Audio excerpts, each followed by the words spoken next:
Sir আবার শুনতেছি না।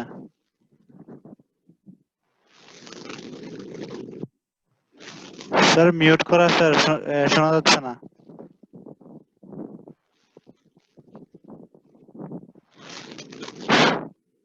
আসসালামু আলাইকুম স্যার। স্যার আবার শুনতে পাচ্ছি না স্যার, মিউট করা।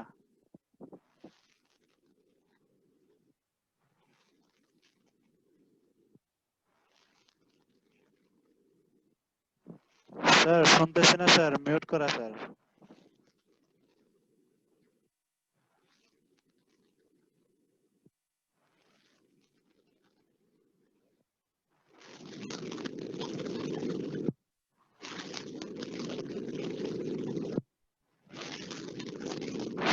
হ্যালো, আসসালামু আলাইকুম স্যার।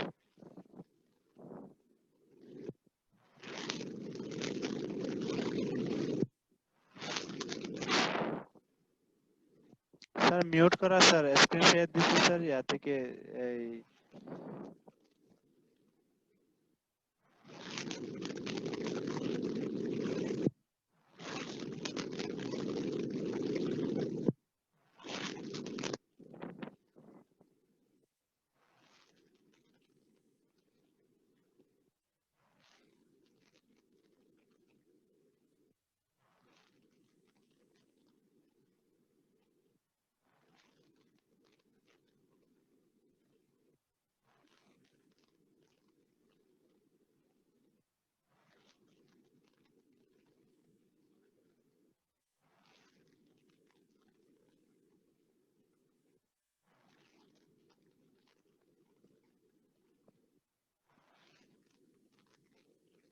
স্যার স্ক্রিন শেয়ার দেওয়া হয়েছে স্যার, জিয়াউল হক জিয়া স্যারের ইয়া থেকে স্যার, ওটা মিউট করা আছে, সেজন্য শোনা যাচ্ছে না।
হ্যালো, আসসালামু আলাইকুম স্যার, শুনতে পাচ্ছেন? Hello sir.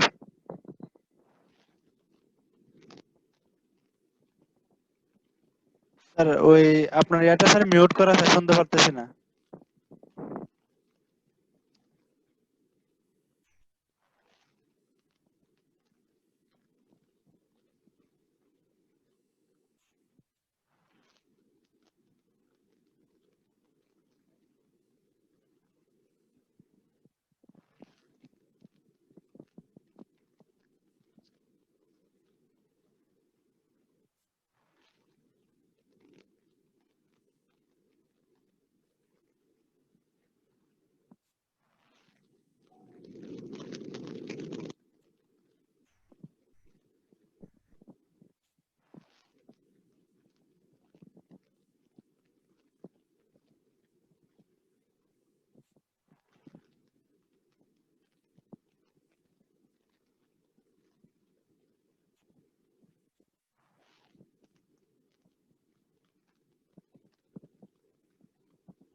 আজকে যেটা ক্লাস চলতেছে আপনি কোন পেজে আছেন?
হ্যালো স্যার, আসসালামু আলাইকুম স্যার, শুনতে পাচ্ছেন?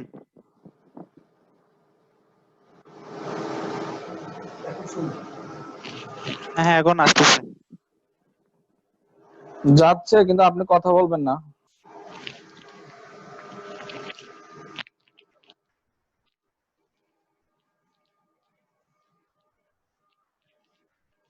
বুঝছেন তো বিষয়টা, মানে মোটামুটি একটা ধারণা যে জিনিসটা আসলে কি, আমরা অ্যানাটমিতে কি পড়বো, ফিজিওলজিতে কি পড়বো, প্যাথোলজিতে কি পড়বো, একটা ধারণা না আসলে তো হবে না।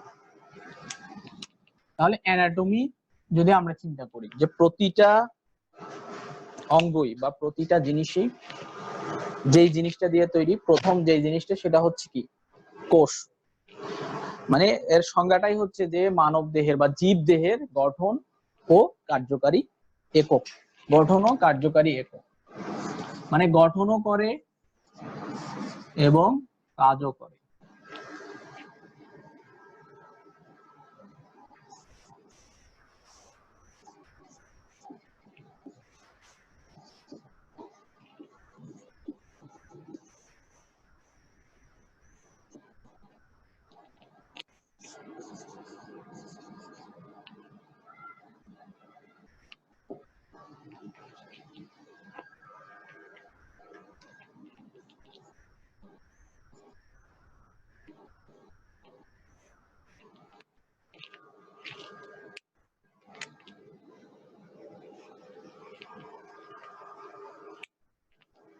এই কোষের ভিতরেই কিন্তু সব, মানে একটা কোষ আর একটা কোষের সাথে যুক্ত হয়ে হয়ে একটা অঙ্গ গঠন করে। আবার এই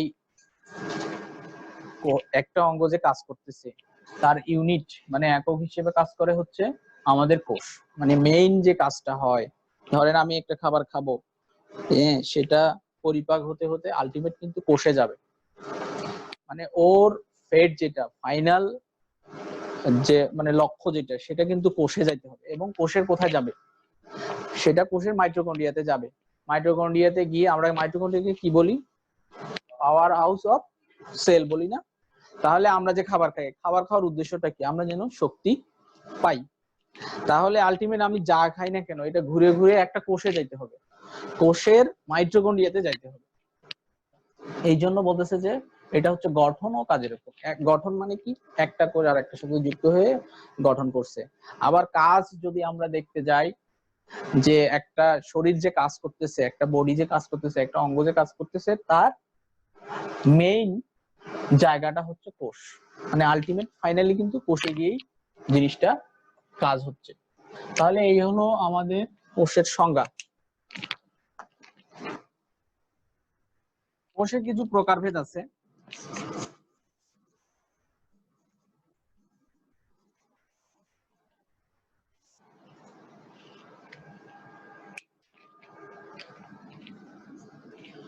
এমনিতে তো একটা প্রকারভেদ হচ্ছে আহ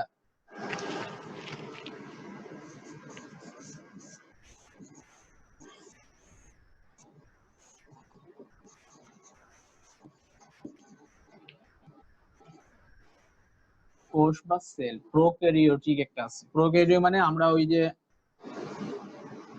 বলছিলাম না যে আদি কোষ, আর একটা হচ্ছে প্রকৃত কোষ।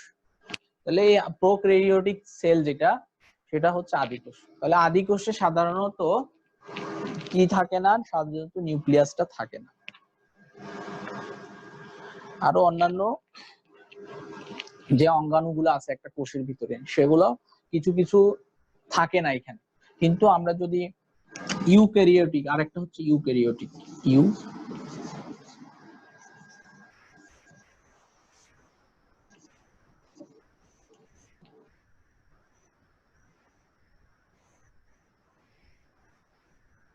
তাহলে এখানে লিখবেন যে এটা মানে কোষটা কি নিউক্লিয়াস থাকে না, মানে পরিপূর্ণ না। কিছু কিছু মানে একটা কোষের যে সকল অঙ্গাণু থাকে সবগুলো এখানে থাকে না, কিন্তু ইউক্যারিওটিকের মধ্যে সবগুলো অঙ্গাণুই থাকে এবং এখানে নিউক্লিয়াসও থাকে।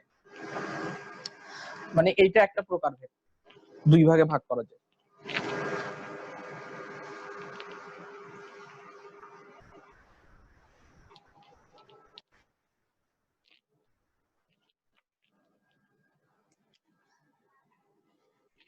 আরেকটা হচ্ছে, আরেকটা আমরা ভাগ করি কিসের উপর, যে কোষ বিভাজনের উপর নির্ভর করে আমরা ভাগ করতে পারি। বিভাজন, বিভাজন ক্ষমতা অনুসারে। হ্যাঁ,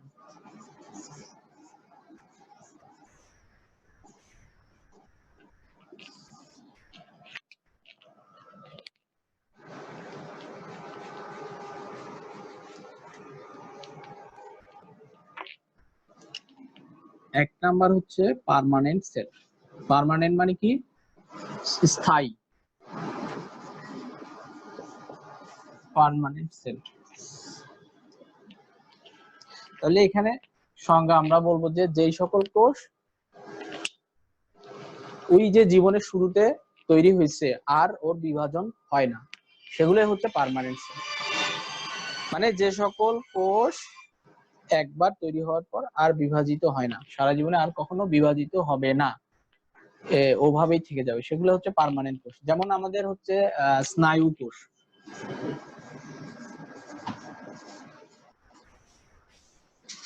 এটা হচ্ছে উদাহরণ। হ্যাঁ, সংজ্ঞাটা লিখবেন, সংজ্ঞাটা কি বলছি, হ্যাঁ যে সকল কোষ একবার যে তৈরি হচ্ছে না জীবনে আর বিভাজন হয় না, যেটা সেটা হচ্ছে আপনার স্থায়ী কোষ বা পার্মানেন্ট কোষ। উদাহরণ হচ্ছে স্নায়ু কোষ। 2 নাম্বার,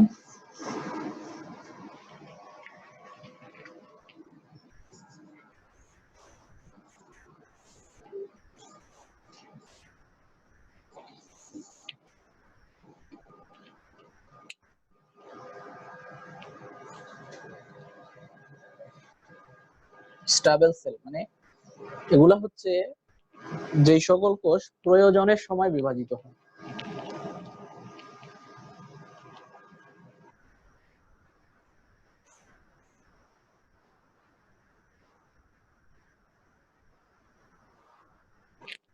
এগুলা হচ্ছে কি প্রয়োজনের সময় বিভাজিত হবে।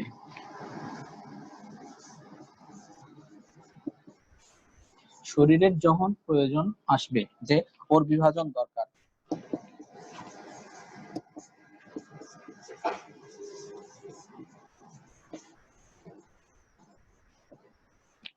এটা উদাহরণ হচ্ছে যেমন আমাদের হচ্ছে লিভার আছে না, যকৃৎ। যকৃৎ যদি আমি কাটি কোনো জায়গায়, ওই ঘাটতিটা পূরণ করার জন্য কিন্তু যকৃতের কোষগুলা তখন বিভাজন শুরু করবে। কথা বুঝতে পারছেন? মনে করেন এটা লিভার,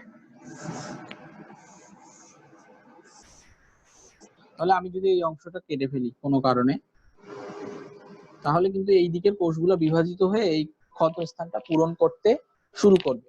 কিন্তু নরমালি যদি আমি না কাটি বা এখানে যদি কোনো সমস্যা না হয়, তাহলে কিন্তু লিভার কোষগুলো বিভাজিত হবে না। তাহলে যখন তার প্রয়োজন পড়তেছে তখন কিন্তু সে বিভাজিত হচ্ছে। এই জন্য লিভার কোষ বা লিভারের কোষগুলোর নাম হচ্ছে হেপাটোসাইট বলে। হেপাটোসাইট।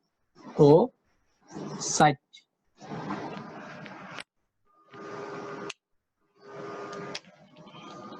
লিভার সেল বা হেপাটোসাইট, এগুলো হচ্ছে স্টেবল।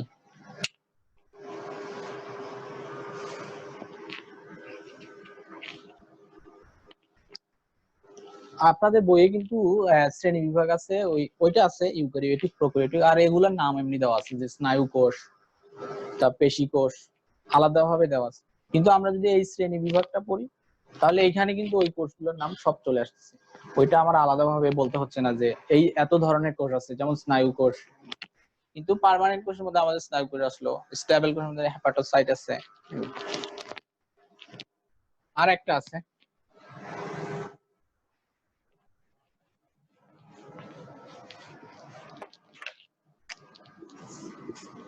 আর একটা হচ্ছে ল্যাবাইল, ল্যাবাইল সেল। এগুলা কি হয়, এরা সব সময় বিভাজিত হয়।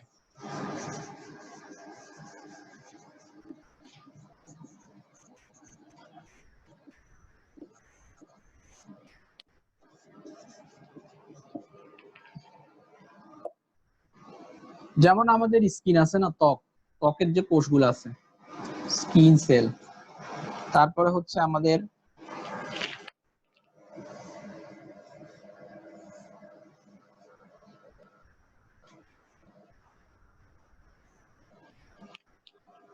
এই জিনিসটা দেখেন, এটা ধরেন আমাদের খাদ্যনালী, ঠিক আছে? খাদ্যনালীটা কি একটা টিউবের মতো, তাহলে টিউবের বাইরে একটা ওয়াল আছে, মানে যে ওয়ালটা আছে তার বাইরের দিকে একটা অংশ আছে, ভিতরের দিকে। তাহলে এই টিউবের ভিতরে আমাদের যে, আমরা যদি দেখি ভিতরে, দেখবেন যে ভিতরের ওয়ালটা এরকম ইয়া থাকে, মানে একটু কি বলে ইররেগুলার থাকে, কিন্তু এটা কিন্তু অনেক নরম এবং পিচ্ছিল থাকে। এই এই লেয়ারটাকে, মানে আমাদের যে আমরা যখন ইন্টেস্টাইন যেটা আছে বা ইয়া, এগুলো কিন্তু কয়েকটা লেয়ার থাকে, হ্যাঁ। মানে ধরেন একটা পাইপ, তাহলে পাইপের যে ওয়ালটা আছে সেই জায়গাটাতে কয়েকটা লেয়ার থাকে, মানে কয়েকটা স্তরে ভাগ থাকে। যেমন বাইরের দিকে ধরেন একটা কাভারিং থাকে, মাঝখানে ধরেন পেশি থাকে। যেহেতু আমাদের কি পাকস্থলী বা খাদ্যনালী যেগুলো, এগুলো কি সংকোচন প্রসারণ হয় সবসময়, তাহলে ওইখানে কিন্তু পেশি লাগবে, পেশি ছাড়া কোনো জায়গায় সংকোচন প্রসারণ হবে না। পেশি থাকে, তার ভিতরে থাকে হচ্ছে মিউকোজা বলে, এটা মিউকোজা, মানে যে ভিতরে যে মসৃণ জায়গাটা থাকে সেটা হচ্ছে মিউকোজা। তাহলে এই যে মিউকোজার কোষগুলো যে আছে, এগুলো সবসময় কিন্তু বিভাজিত হতে থাকে। কেন বিভাজিত হয়?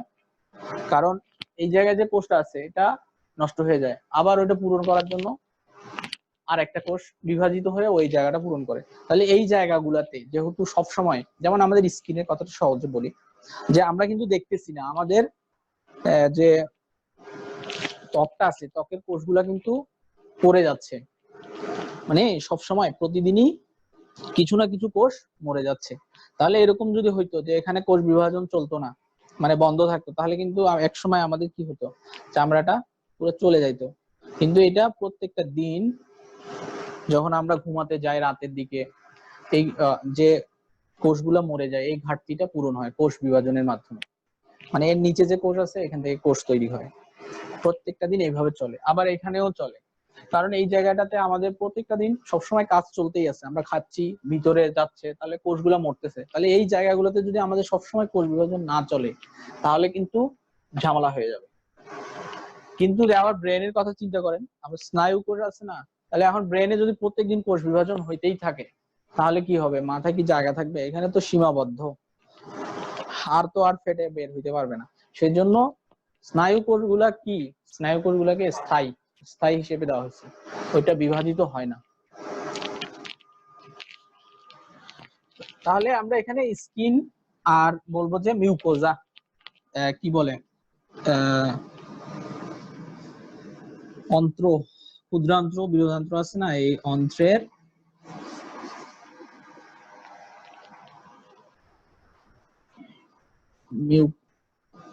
মিউকোজা, মিউকোজাতে যে সেল থাকে, মিউকোজার কোষ, এটা এভাবে মনে রাখতে হবে।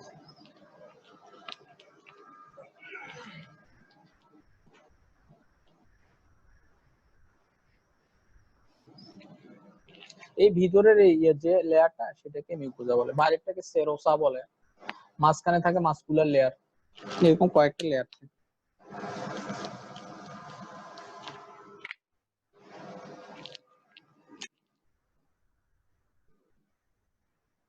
তাহলে মোটামুটি কিন্তু আপনার স্নায়ু কোষ আর হচ্ছে যে লিভারের কোষ বললাম যেটা, এগুলা বাদে বাকি সবগুলাই কিন্তু বিভাজন ক্ষমতা সম্পন্ন আর কি, বিভাজন ক্ষমতা সম্পন্ন।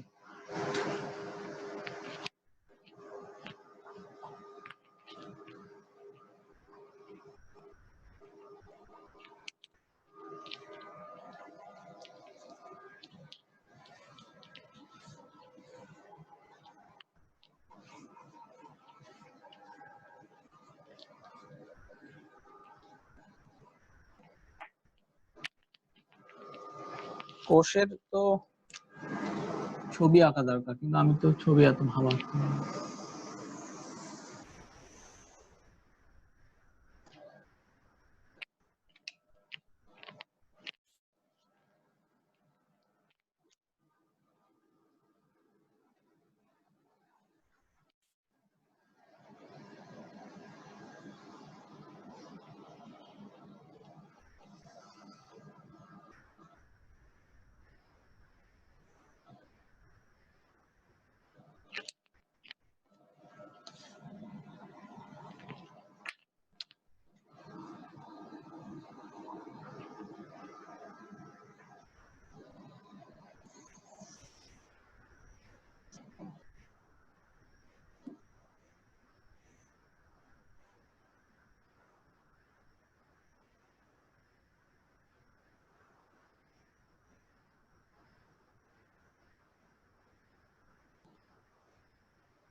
ওগুলো অনেক জিনিস আছে, আমি এতগুলো আঁকতে পারবো না, বই থেকে ছবি দেখতে হবে মোটামুটি একটু বোঝার জন্য।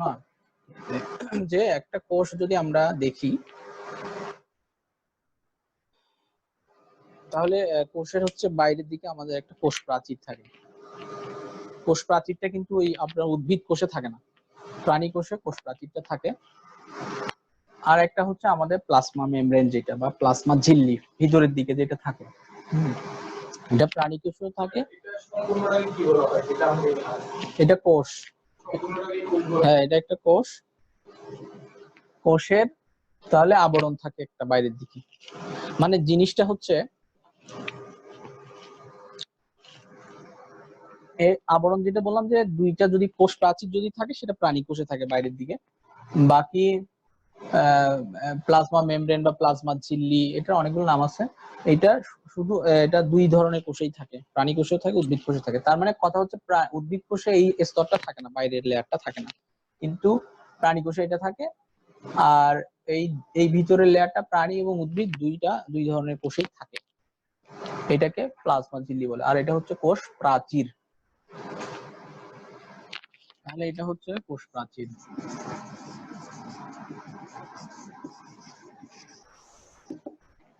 তারপরে এটা হচ্ছে প্লাজমা মেমব্রেন বা প্লাজমা ঝিল্লি।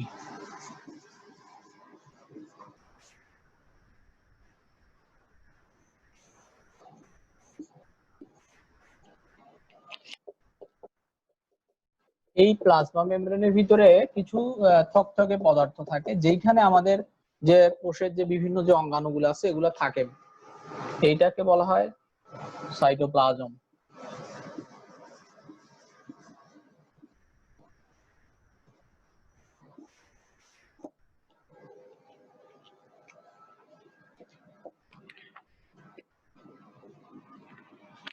আর এখানে একটা কথা আছে যে আমরা যদি এই সাইটোপ্লাজম আর প্লাজমা মেমব্রেন এই দুইটা জিনিসকে একসাথে বলা হয় প্রোটোপ্লাজম। যাই হোক ওটা লাগবে না। এখন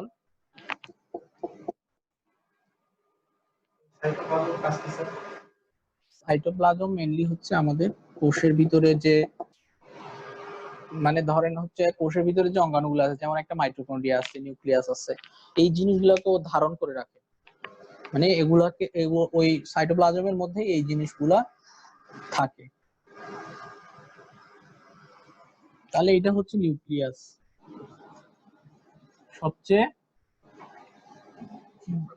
বড় যেটা, এবং এটা হচ্ছে মেইন। মানে আমরা বললাম যে জীবদেহের গঠন ও কাজের একক হচ্ছে কোষ, আবার কোষেরও একটা মেইন জিনিস আছে বা গঠন কাজের একক আছে, সেটা হচ্ছে নিউক্লিয়াস। নিউক্লিয়াসের ভিতরেই কিন্তু মেইনলি আমাদের যে আমরা যে ডিএনএ এর কথা বলি, হ্যাঁ, মানুষের অস্তিত্বের জন্য যেটা দায়ী, এই ডিএনএটা এখানে থাকে। মানে ক্রোমোজোম, এগুলো হচ্ছে ক্রোমোজোম। ক্রোমোজোম তো মেইনলি এখানে সুতার মতো পেঁচানো থাকে, কিন্তু যখন কোষ বিভাজনের সময় হয় তখন আমরা কিন্তু ক্রোমোজোমের ছবি এরকম দেখছি না,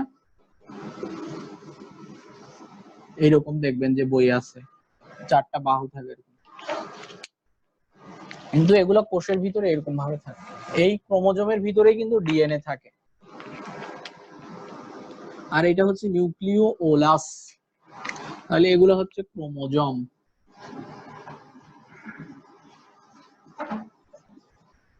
ক্রোমোজোম এর ভিতরে আর একটা থাকে নিউক্লিওলাস, নিউক্লিওলাস,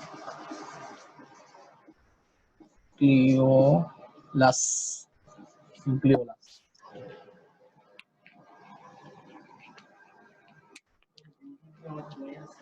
হ্যাঁ, বই একটা ছবি আছে, দেখেন 2য় পেজে মনে হয়। হ্যাঁ হ্যাঁ, এই যে লিখছি যে আমি, এগুলাতে কিছু ইয়া থাকে, ওর থাকে। ক্লাস করতেছে তারা দেখতেছে না, ওদের কথাও তো আমি শুনতেছি না। জুমের মধ্যে একটা সময় লিমিট থাকে, 40 মিনিট ক্লাস করতে পারে, এরপর আবার স্টার্ট করতে পারে। নাই তো, একজন আছে ক্লাস করতেছে, একজন, বাকি 2জন হচ্ছে, একজন এখানে পরিচালকের মোবাইল, আর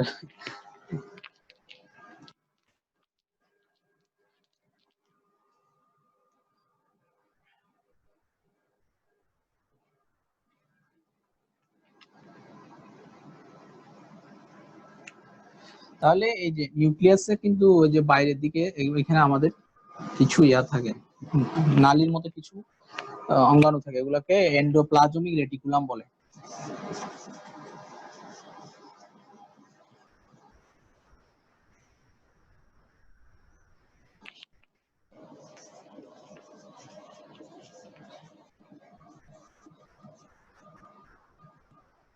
বই থাকলে বইয়ের ছবিটা দেখেন, আমার ছবি তো খুব বাজে। এন্ডোপ্লাজমিক রেটিকুলাম, এই এন্ডোপ্লাজমিক রেটিকুলাম আবার মসৃণ আছে আর কিছু আছে অমসৃণ। তাহলে রাইবোজোম যদি ওর সাথে লাগানো থাকে গায়ে, রাইবোজোম একটা অঙ্গাণু আছে কোষের, হ্যাঁ, এই এন্ডোপ্লাজমিক রেটিকুলামের সাথে যদি রাইবোজোম লাগানো থাকে তখন সেটা হয় অমসৃণ, আর যদি রাইবোজোম লাগানো না থাকে তাহলে সেটা হচ্ছে মসৃণ এন্ডোপ্লাজমিক রেটিকুলাম। বুঝতে পারছেন বিষয়টা? মসৃণ কাকে বলে? অমসৃণ, মসৃণ মানে যেটার সাথে কোনো ঝামেলা নেই, আর অমসৃণ মানে ওটার সাথে রাইবোজোম লাগানো আছে। এই যে আমাদের এন্ডোপ্লাজমিক রেটিকুলামটা এরকম নালীর মতো একটা অঙ্গাণু, এর মাথাগুলো এরকম স্ফীত থাকে, হ্যাঁ, একটু একটু এরকম থাকে। এইখান থেকে আবার এই জিনিসগুলো আবার আলাদা হয়ে যায় মাঝে মাঝে, হয়ে এরকম একটা ইয়া কি বলে থলের মতো জিনিস তৈরি হয়, এগুলাকে বলে লাইসোসোম।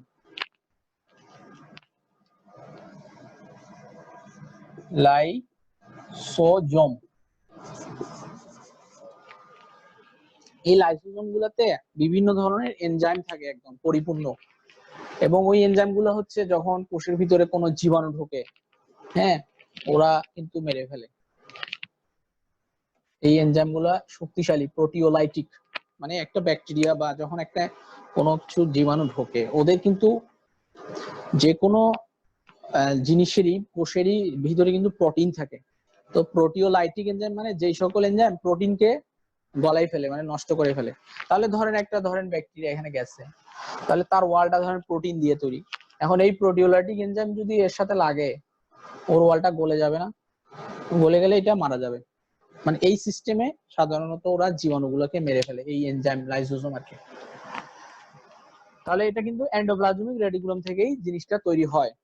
ওর এই যে নিচের অংশটা, এগুলো আস্তে আস্তে আলাদা হয়ে যায়, গোল হয়ে আলাদা হয়ে যায়। আর এন্ডোপ্লাজমিক রেটিকুলাম বললাম যে মসৃণ অমসৃণ। আর লাইসোসোমের কাজ হচ্ছে আমাদের সাধারণত লাইসোসোমটা হচ্ছে প্রোটিন তৈরি করে, মানে প্রোটিন সংশ্লেষণ করে কোষের ভিতরে প্রোটিন।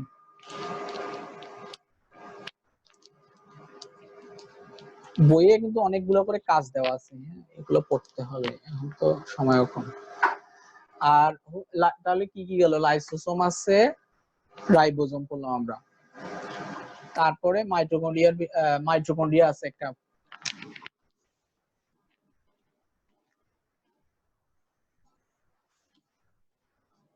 মাইটোকন্ড্রিয়া এটা তো পাওয়ার হাউস অফ সেল, মানে এখানে মেইনলি কোষের শক্তি তৈরি হয়। শক্তি তৈরি হয় কিভাবে? এখানে অক্সিডেশন হয়, মানে আমাদের শ্বসন যখন আমরা পড়বো, শ্বসন কিন্তু দুই প্রকার, একটা হচ্ছে বহিঃশ্বসন আর একটা হচ্ছে অন্তঃশ্বসন। আমরা যে শ্বাস প্রশ্বাস নেই না, এটা তো একটা শ্বসন, তাহলে এটা হচ্ছে বহিঃশ্বসন। মানে আমাদের ফুসফুস পর্যন্ত এই যে গ্যাসের আদান প্রদান হচ্ছে, এটা হচ্ছে বহিঃশ্বসন। কিন্তু আমরা যে অক্সিজেন নেই, অক্সিজেনের কিন্তু আলটিমেট গোল কিন্তু এখানে মাইটোকন্ড্রিয়াতে যাবে। মাইটোকন্ড্রিয়াতে ক্রেবস চক্র আছে, তারপরে খাদ্য পরিপাকের মানে আপনার শ্বসনের কিছু আছে, ধাপ আছে। আমরা যখন একটা খাবার খাই, ধরেন আমি কার্বোহাইড্রেট খেলাম, কার্বোহাইড্রেট মানে শর্করা খেলাম, তাহলে শর্করাটা পেটে যাবে, পরিপাক হবে, পরিপাক হয়ে আমরা বলি না পরিপাক মানে কি? পরিপাক মানে হচ্ছে জটিল খাদ্য সরল খাদ্যে পরিণত হওয়া। সরল খাদ্যটা কি? সরল খাদ্য হচ্ছে গ্লুকোজ, শর্করা থেকে তৈরি হয় গ্লুকোজ। আবার যদি প্রোটিন খাই, প্রোটিন থেকে হয় অ্যামিনো অ্যাসিড। আর যদি ফ্যাট খাই, ফ্যাটি অ্যাসিড হয়। এই জিনিসগুলো কিন্তু রক্তে যায়, মানে আমাদের যে খাদ্য নালী থেকে রক্তে কিন্তু এগুলো যাবে। আমি যে শর্করা খেলাম, ভাত, ভাত কিন্তু যাইতে পারবে না। তাহলে এই গ্লুকোজ গেল, অ্যামিনো অ্যাসিড গেল, ফ্যাটি অ্যাসিড গেল, এগুলো রক্তের মাধ্যমে, ধরেন আমার এই জায়গার একটা কোষে এখন শক্তি দরকার, ঠিক আছে? তাহলে ওই গ্লুকোজটা কিন্তু রক্তের মাধ্যমে ঘুরে ঘুরে ঘুরে ওই কোষের ভিতরে যাবে। কোষের ভিতরে গিয়ে এই যে আমাদের এখানে আছে না মাইটোকন্ড্রিয়া, মাইটোকন্ড্রিয়াতে গিয়ে সেটা থেকে এটিপি তৈরি হবে। মেইনলি কিন্তু তৈরি হয়, মানে আমাদের কাজ করার জন্য যেটা দরকার সেটা হচ্ছে এটিপি, ফাইনাল যেটা। এই এটিপিটা এখানে তৈরি হয় মাইটোকন্ড্রিয়ার মধ্যে। তাহলে এই এটিপি তৈরির জন্য আবার লাগে হচ্ছে অক্সিজেন। তাহলে এই অক্সিজেন আমরা কোথায় পাবো? এই যে আমরা শ্বাসের মাধ্যমে যে অক্সিজেনটা নিচ্ছি না, এটাই কিন্তু রক্তের মাধ্যমে এখানে আসে, কোষে আসে। তাহলে এই যে অক্সিজেন বা গ্যাস যে এইখানে ব্যবহৃত হচ্ছে ভিতরে, কোষের ভিতরে, সেজন্য এটা হচ্ছে অন্তঃশ্বসন। তাহলে এই অন্তঃশ্বসন প্রক্রিয়াটা মাইটোকন্ড্রিয়াতে হয় এবং এটার মাধ্যমে শক্তি উৎপন্ন হয়।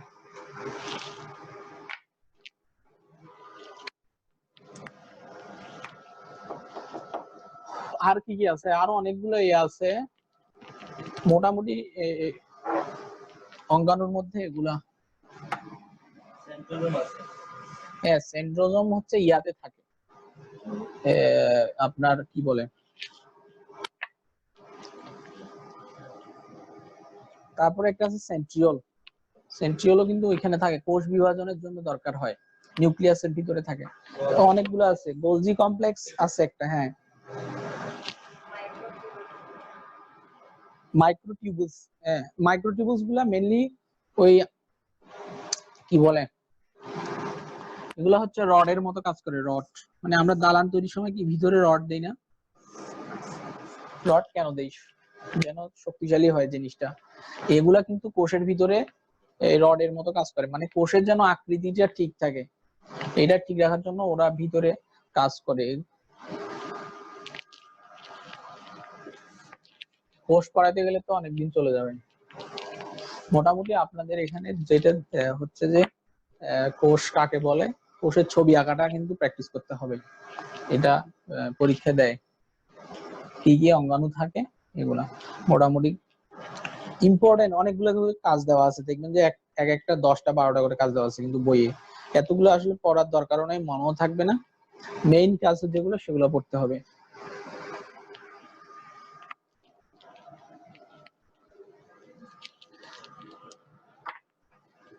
আসলে কোষটাকে আমি এভাবে উদাহরণ দেই, যেমন ধরেন আমরা যদি একটা বাটি নিই, হ্যাঁ কাচের বাটি যেটা আছে সেটার ভিতরে যদি আমরা একটা টিস্যু দেই, প্রথমে পুরো ইয়াটাতে ভিতরে টিস্যু দিলাম, তো তাহলে কাচের বাটি যেটা আছে সেটা হচ্ছে কোষ প্রাচীর। টিস্যু দিলাম না একটা মাঝখানে, টিস্যুটা হচ্ছে কোষ ঝিল্লি। তার ভিতরে যদি আমরা ধরেন পায়েস দিলাম বা যাই হোক হালুয়া দিলাম, ঠিক আছে, ওই যে হালুয়াটা এটা কিন্তু হচ্ছে আমাদের সাইটোপ্লাজমটা, ঠিক আছে, এটা কিন্তু দেখতে এরকমই, মানে হালুয়ার মতোই দেখতে হবে, একটু পাতলা হবে। এর ভিতরে আমরা হালুয়াতে অনেক কিছু দেই না, কিশমিশ দেই, মশলা দেই, তারপরে হচ্ছে আপনার বাদাম দেই। তাহলে এইগুলার সাথে আমরা যদি তুলনা করি, ধরেন সবচেয়ে বড় যেটা দিলাম একটা বড় বাদাম দিয়েছি, তাহলে এটা হচ্ছে নিউক্লিয়াস, বাকি ছোট ছোট যা দিব এগুলো হচ্ছে অঙ্গাণুগুলো আর কি।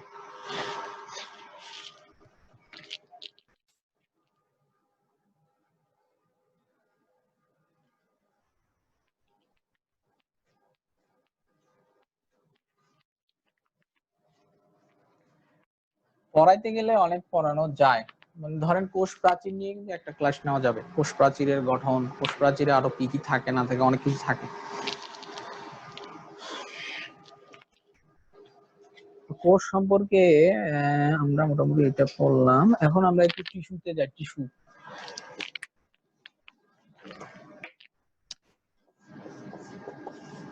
টিস্যু জিনিসটা কি তাহলে?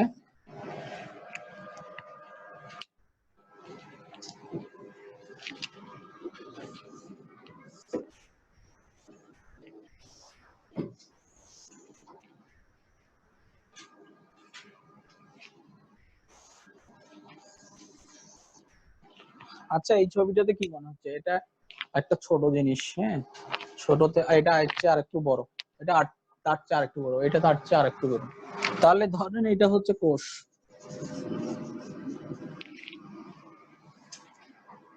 তাহলে এর সঙ্গে যদি আমি অনেকগুলো কোষ যোগ করি,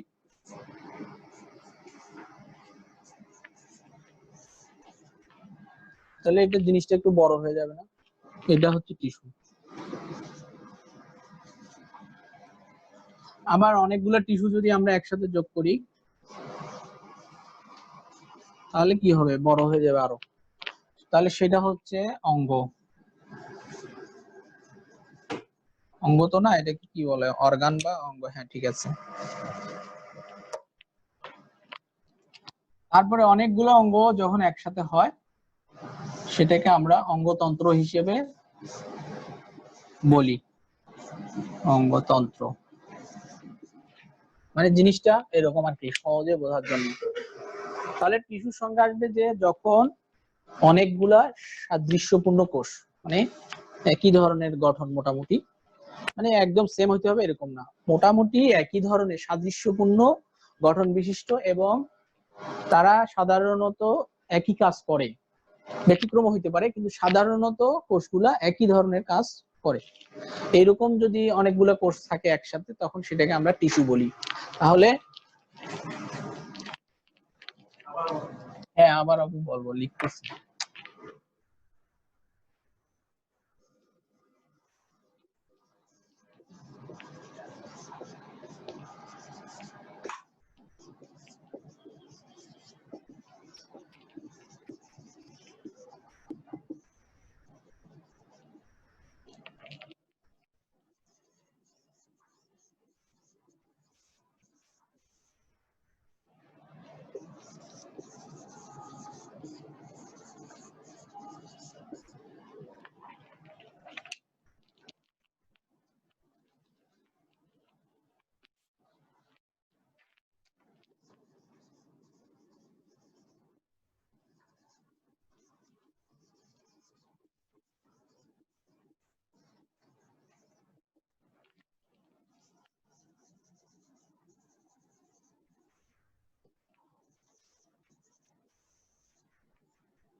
টিস্যু বা কলা বলে, হ্যাঁ টিস্যু বা কলা।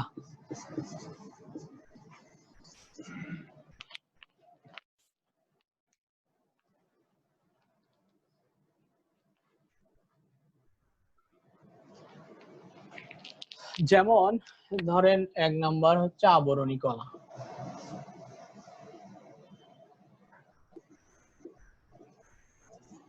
আবরণী কলা এরা কি করে?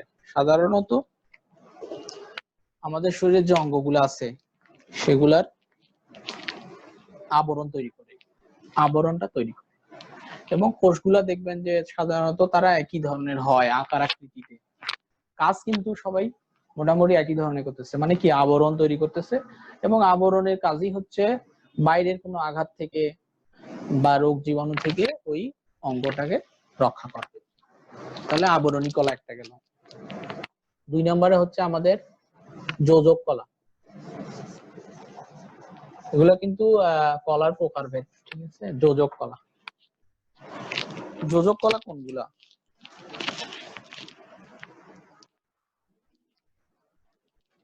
যোজক কথাটার মানে কি?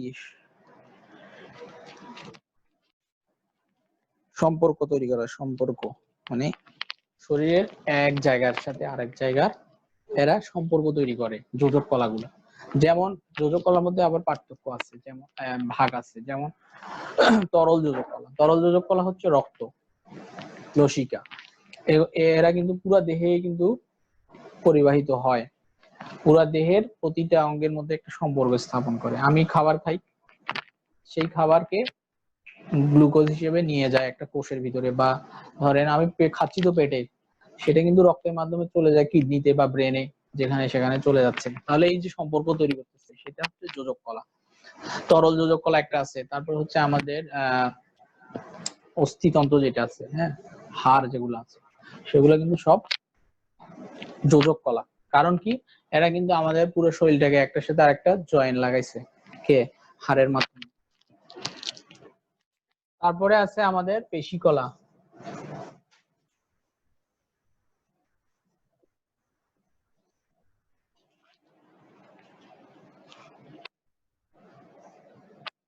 তারপরে আছে স্নায়ু কলা।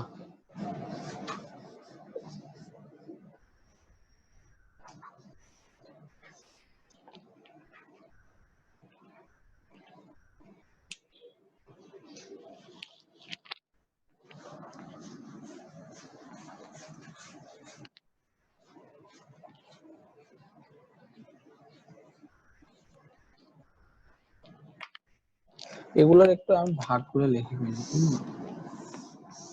সহজ। পেশি কলা কি কি আছে বলেন তো? ঐচ্ছিক পেশি, অনৈচ্ছিক পেশি,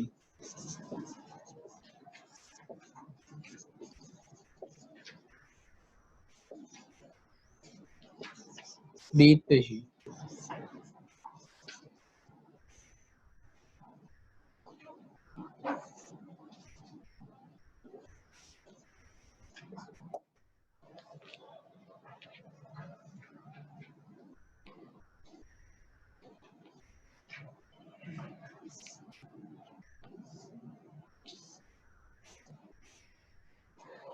যোজক কলার মধ্যে আছে প্রকৃত যোজক কলা একটা আছে,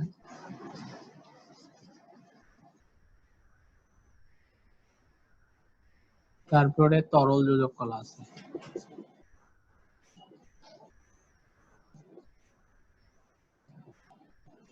তারপরে কি আছে অস্থি, অস্থি কঙ্কাল আর কি, হ্যাঁ।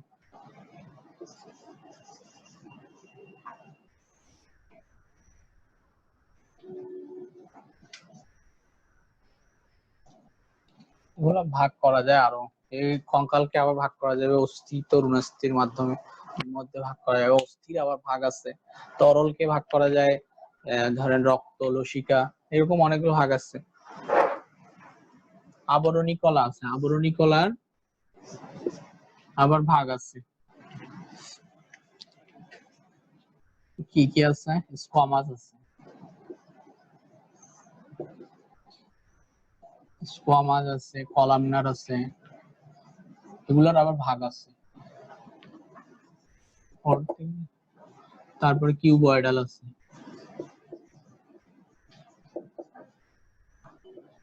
এগুলোর নামকরণ কিন্তু ওই আর এদের আকার আকৃতি অনুযায়ী হয়েছে। স্কোমাস, কিউবয়েডাল মানে কিউব শেপ, কলামনার মানে কলামের মতো, মানে কলাম যেরকম দাঁড়িয়ে থাকে এরকম। স্নায়ুকলা আবার ভাগ আছে, স্নায়ুকলার কি কি ভাগ আছে? অনেক ভাগ আছে।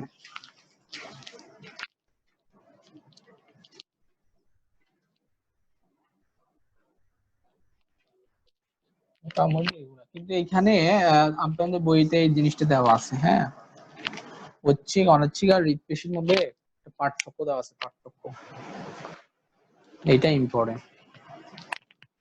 ঐচ্ছিক পেশি মানে যেই সকল পেশি আমরা নিজের ইচ্ছা মতো সংকোচন প্রসারণ করাইতে পারি, সেগুলো হচ্ছে ঐচ্ছিক পেশি। তাহলে এগুলা কিন্তু হাড়ের সাথে লাগানো থাকে, মানে ঐচ্ছিক পেশিগুলো হাড়ের সাথে লাগানো থাকে। কেন? হাড়ের সাথে যদি লাগানো না থাকে তাহলে আমি হাড়টা বাঁকা করতে পারবো না, সোজা করতে পারবো না। পেশির মাধ্যমে কিন্তু আমরা এটা করতে পারতেছি, মানে আমাদের একটা যে জয়েন্ট আছে, জয়েন্ট মুভমেন্টটা হয় পেশির মাধ্যমে। জিনিসটা এরকম, ধরেন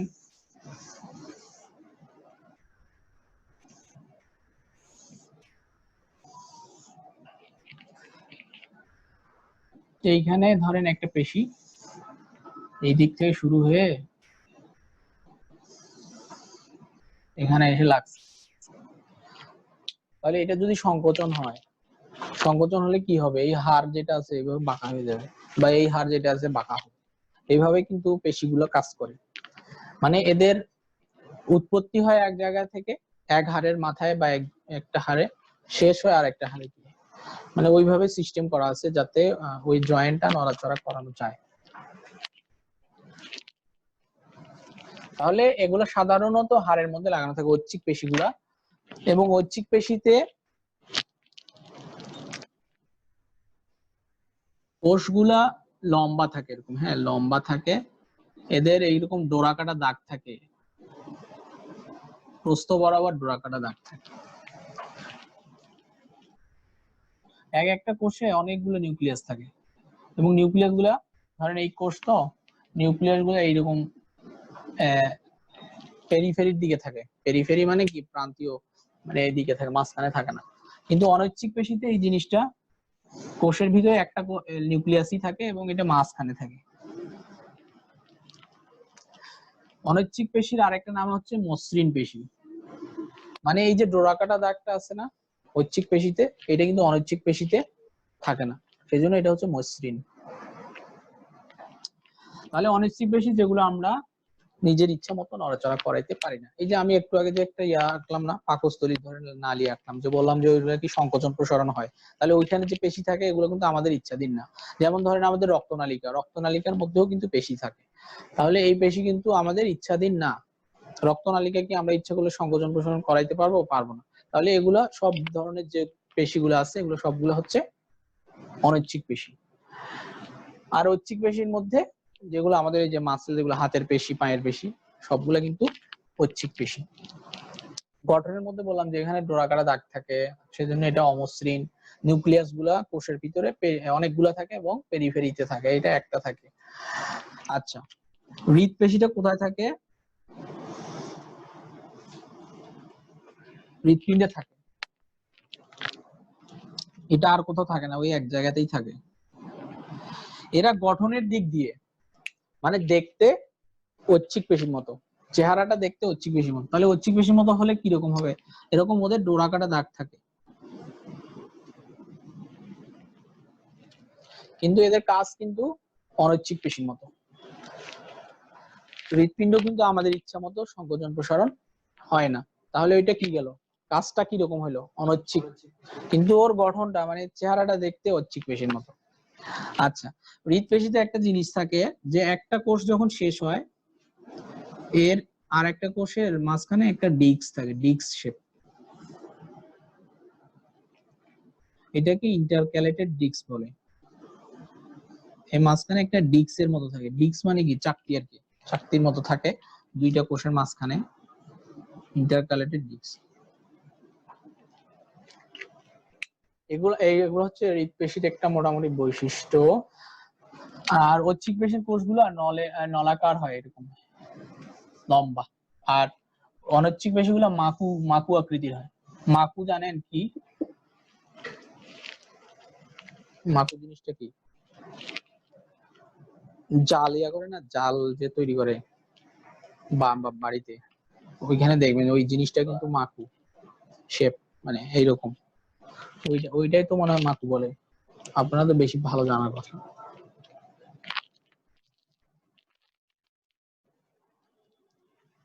তাহলে এগুলা মোটামুটি প্রকার ভেদ।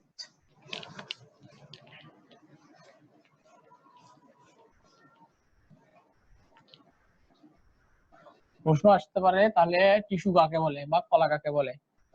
শ্রেণী বিভাগ কি? প্রধান শ্রেণী বিভাগ কিন্তু 4টা। তার আবার ভাগ আছে, পেশির ভাগ আছে, যোজক কলার ভাগ, আবরণী কলা, স্নায়ু কলা।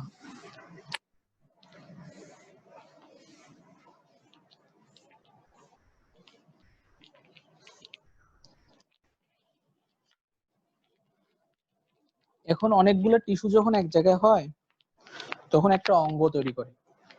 তাহলে অঙ্গের সংজ্ঞা কি? অনেকগুলো টিস্যু যখন একত্রিত হয়ে একই ধরনের কাজ করবে তখন সেটা হচ্ছে অঙ্গ। যেমন আবরণী, কি বলে, আমাদের স্নায়ুতন্ত্র আছে, স্নায়ুতন্ত্রের মধ্যে ব্রেইন একটা অঙ্গ, ঠিক আছে? তাহলে ব্রেইন কিন্তু অনেকগুলা স্নায়ু দিয়ে তৈরি হয়েছে, ঠিক আছে? যেমন লিভার,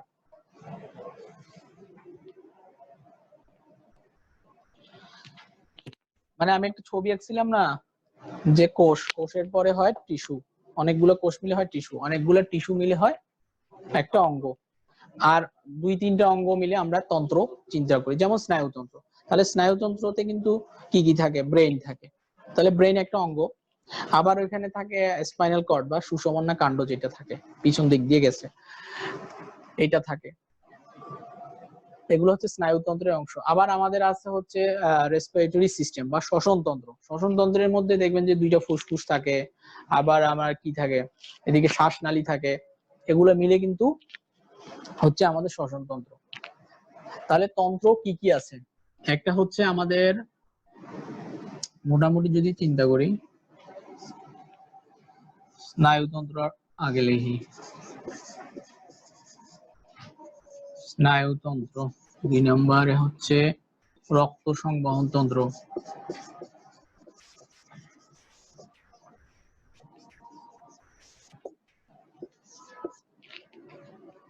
তারপরে রেচনতন্ত্র,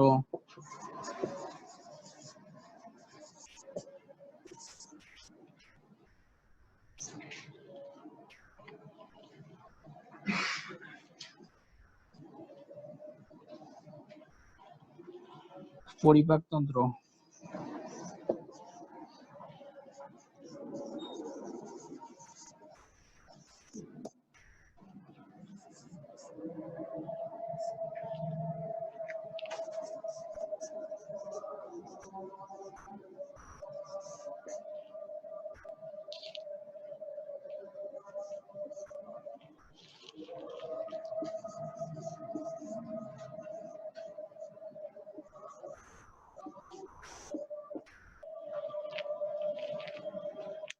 আরো আছে মনে হয়, ভুলে গেছি,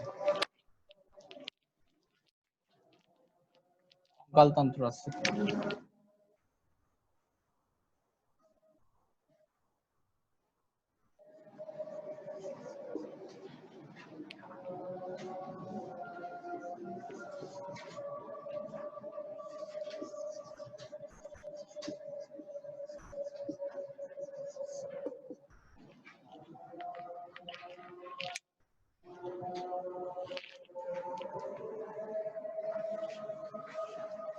এগুলা মোটামুটি তন্ত্র। আচ্ছা, এখানে একটা কথা আছে আপনাদের,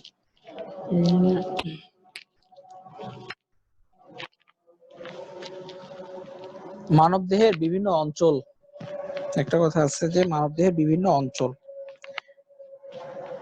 মানব দেহটাকে আমরা কয়েকটা অঞ্চলে ভাগ করতে পারি।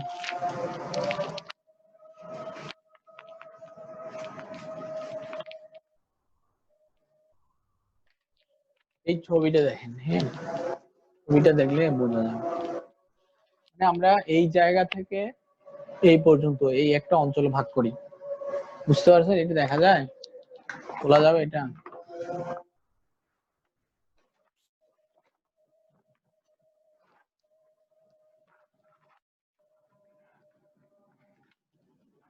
ধরে থাকে, যেমন ধরেন এইখান থেকে উপরের যে অংশটা, এটা একটা অঞ্চল, এটাকে বলা হয় হেড নেক অঞ্চল।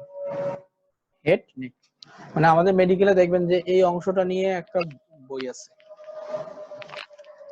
তারপরে এইখান থেকে এই পর্যন্ত মানে এই পেট, এটা হচ্ছে থোরাক্স বলে বা বক্ষ। তারপরে এইখান থেকে এটাকে বলা হয় অ্যাবডোমেন। অ্যাবডোমেন মানে পেট। এই পর্যন্ত কিন্তু এই এলাকাটা হচ্ছে পেলভিক অঞ্চল, পেলভিস। এই নিচ থেকে এই পর্যন্ত হচ্ছে পেলভিস, মানে আমাদের কোমর থেকে জাস্ট এই পর্যন্ত যে সকল অঙ্গ আছে এগুলা নিয়ে হয় পেলভিক অঞ্চল। তারপরে বাকি হাত পা গুলাকে বলা হয় লিম্বস বলে, লিম্বস বা উপাঙ্গীয় অঞ্চল বলে। তাহলে কয়টা অঞ্চল হইলো আমাদের?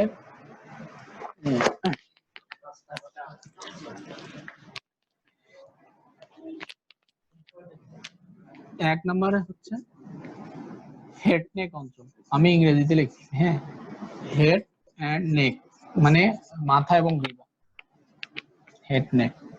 দুই নম্বরে হচ্ছে থোরাক্স, থোরাক্স, থোরাক্স মানে বক্ষ, বক্ষ। তিন নম্বর হচ্ছে অ্যাবডোমেন, অ্যাবডোমেন, অ্যাবডোমেন পেট, পেটের ভিতরে যা আছে। তারপরে 4 নাম্বার পেলভিক অঞ্চল, পেলভিক বা পেলভিস বলে এটাকে, পেলভিক এরিয়া। 5 নাম্বার বললাম যে লিম্বস, লিম্বস বা উপাঙ্গীয় অঞ্চল। 6টা আর একটা কি আছে? 6টা ব্রেন এন্ড আইবল। ও আচ্ছা আচ্ছা, হ্যাঁ, এটা একটু আলাদা, আলাদা করে পড়ায়। তবে এটা হেড নেকের মধ্যেই পড়ে, হেড নেকের মধ্যে কিন্তু ব্রেন আইবলটা পড়ে যায়, কিন্তু হ্যাঁ এই সিস্টেমটা আলাদা করে পড়ায়, একটু আলাদা করে পড়ায়। ঠিক আছে, এটা আছে।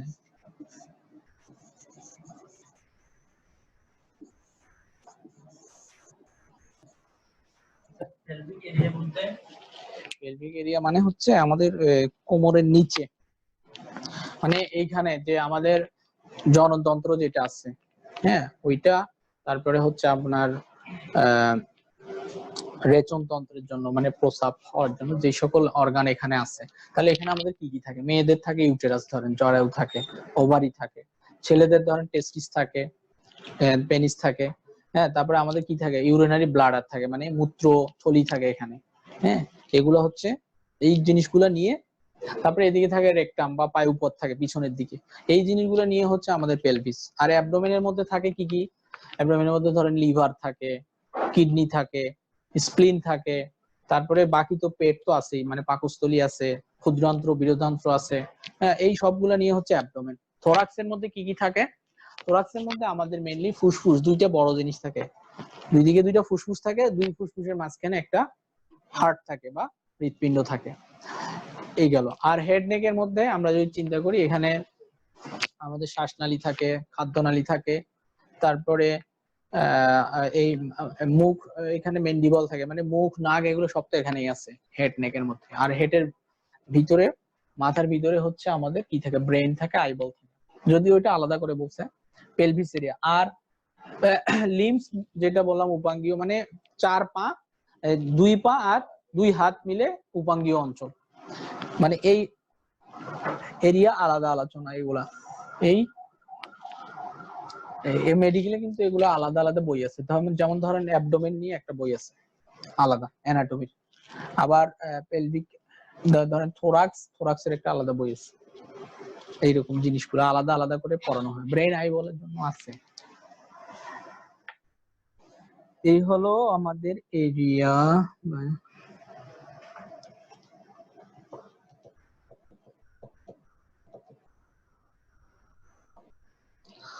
আছে সিলেবাসে এগুলো আছে, আর কিছু নাই বেশি। মানে কথা কিন্তু কম লিখছে, যেমন ধরেন সেল আর টিস্যু বলে দিয়েছি শেষ, কিন্তু এর ভিতরে অনেক পড়া আছে। এক ক্লাসে এতগুলো পড়া সম্ভব তো না।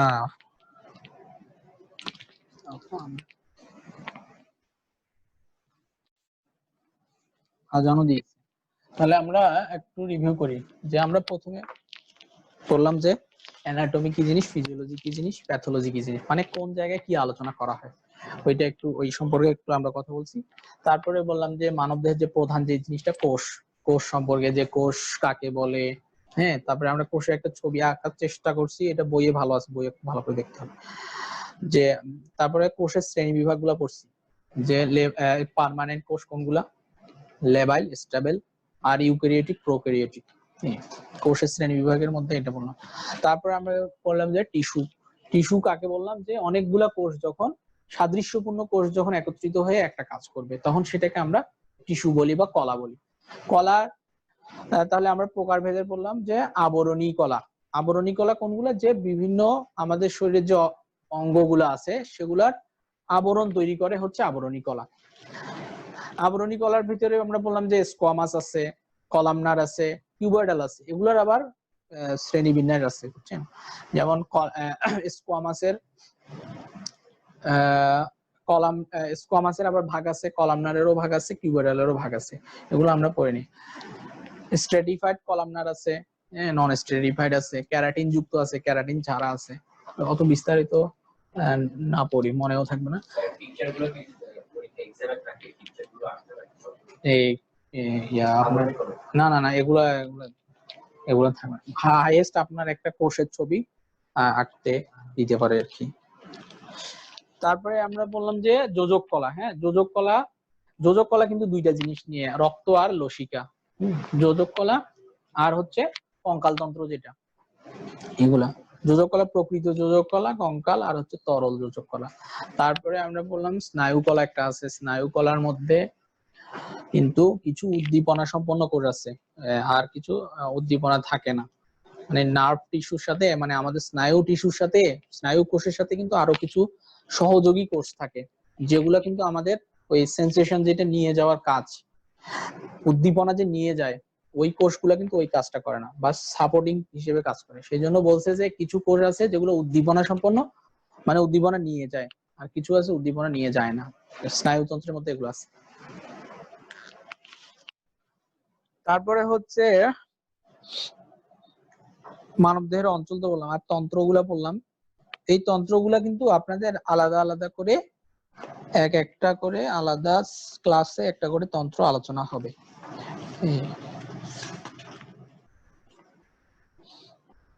যেমন স্নায়ুতন্ত্রের একটা ক্লাস আছে, তারপরে হচ্ছে আপনার রেচন তন্ত্রের একটা ক্লাস আছে, মানে কিডনি এগুলা, ইউরেটার নিয়ে একটা, প্রজনন তন্ত্রের একটা আছে বা জ্বলনতন্ত্র, গ্রন্থি তন্ত্রের আছে, শ্বাসতন্ত্র, রক্ত সংবহনতন্ত্র। রক্ত সংবহনতন্ত্রের দুইটা ক্লাস আছে, দুইটা।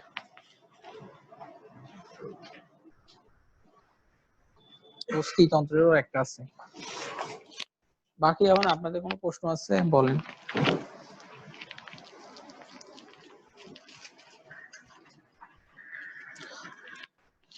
বইয়ে কিন্তু অনেক লেখা আছে, একটা ক্লাসের জন্য মনে হয় কত পেজ আছে, 60-70 পেজ আছে না? এরকমই তো থাকার কথা, এত কিছু পড়ার দরকার নেই আসলে। নেক্সট ক্লাসটাতে হচ্ছে আপনার কি তন্ত্র আছে জানো, অস্থিতন্ত্র আর কি, অস্থিতন্ত্র।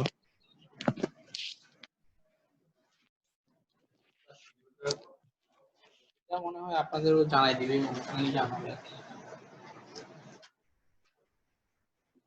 এটা দিয়ে তো লাভ হয় নাই, এটাতে একজন ছিল, ও পরে চলে গেছে। শুধু আমার গরম লাগলো না এগুলা।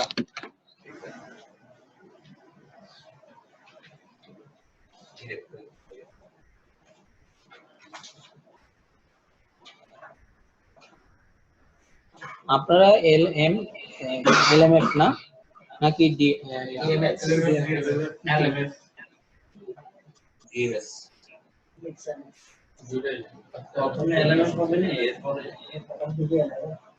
এখানে কিন্তু মানে অনেক পড়া আছে বুঝছেন, এতগুলা মনেও থাকবে না, আপনারা ব্যস্ত মানুষ, দেখা যাবে পড়ারও টাইম পাওয়া যাবে না। সেই জন্য আমি যেটুকু দরকার এইটুকু পড়েন, বেশি আসলে পড়ে দরকার নেই। এই এর আগে একটা পরীক্ষা হইলো গত শুক্রবারে পরীক্ষা হয়েছে, দেখা যাচ্ছে যে কোষের সংখ্যাটাও বলতে পারতেছে, মানে পড়ার সময় পাই নাই হয়তো। হ্যাঁ, থিওরিটিক্যাল অ্যানাটমিতে তো আসলে অ্যানাটমি কিন্তু ধরেন যে প্র্যাকটিক্যাল বলতে গেলে আমরা যে সকল অঙ্গ আছে মেডিকেলে যেটা হয় আমরা হাতে করে নিয়ে দেখি আর কি যে কোনটা কি আছে, এরকম সিস্টেম। এইখানে ধরেন হাইয়েস্ট আপনার এই কঙ্কালটা আছে, এটা আমি দেখাইতে পারবো, এর চেয়ে তো আর কিছু নাই। হ্যাঁ, অন্য কোনো হয়তো আমরা কোনো ভিডিও দেখতে পারি এখানে, ভিডিও দেখতে দেখাই। বাকি আপনি উনি যেটা বলতেছে যে থিওরিটিক্যাল কথা হবে, মানে মোট কথা কিন্তু থিওরিটিক্যালি এখানে সব, প্র্যাকটিক্যাল হওয়ার সম্ভাবনা খুব কম। মানে প্র্যাকটিক্যাল হওয়ার মতো তো এখানে ওরকম জিনিসপত্র নাই। হ্যাঁ, ইনস্ট্রুমেন্ট তো নাই। মানে অ্যানাটমির প্র্যাকটিক্যাল বলতে আমি যেটা বললাম সেটা হচ্ছে আমাদের ভিসেরা নিয়ে দেখায়, মানে মানুষ থাকে তো, মরা মানুষ দেহ থাকে, এগুলো ওরা কিভাবে যেন বের করে, ধরেন একটা কিডনি বের করে রাখে ফরমালিনে, এগুলা হাতে নিয়ে বইয়ের সাথে মিলে পড়তে হয়, তাহলে মনে থাকে। কিন্তু এখানে তো এরকম সিস্টেম। এই পড়ার জন্য কি বোন সেট কিনতে পাওয়া যায়? হ্যাঁ, বোন সেট আছে, কিনতে পাওয়া যায়। এগুলো অনেক দাম, তো 30-35 হাজার টাকা একটা বোন সেট। ওখানে ওদের তো সেই অর্গানগুলো থাকে নাকি? না, বোন সেট বলতে জাস্ট এই যে এটা, আচ্ছা আচ্ছা, কঙ্কালটাই হচ্ছে বোন সেট, আর ওগুলা পাওয়া যায় না, এগুলা ওই মেডিকেলে ছাড়া হয় না। মেডিকেলে বডি পরে সামনে বডি সামনে বডি থাকে, অথবা আমাদের যে দাদুরা থাকে ওইখানে ডোম, হ্যাঁ ডোম, যিনি উনি বেওয়ারিশ লাশ যেগুলো থাকে ওগুলা থেকে বের করে, ধরেন একটা লিভার বের করছে, ওইটা ফরমালিনে রেখে দিছে, ওই পরে ওইটা দিয়ে করা যায় ওইভাবে। আর আবার যদি গোটা বডি করতে চায় সেক্ষেত্রে বডিও থাকে।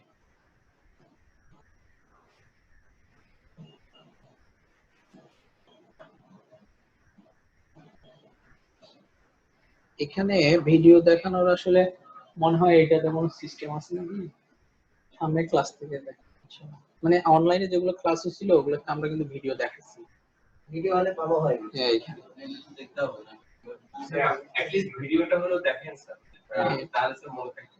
ঠিক আছে।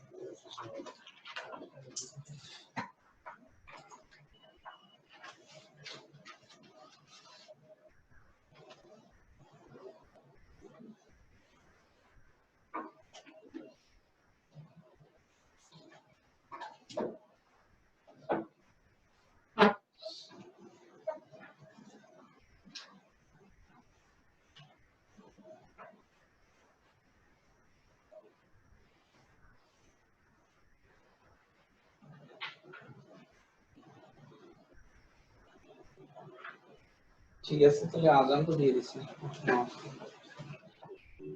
রেকর্ডিং বন্ধ করবে নাকি?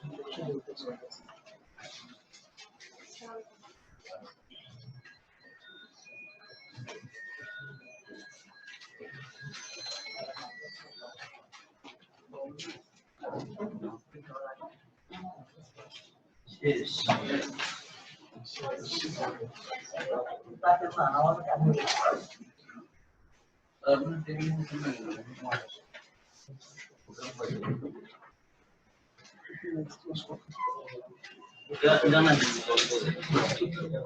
এবং ওই গ্রুপ আছে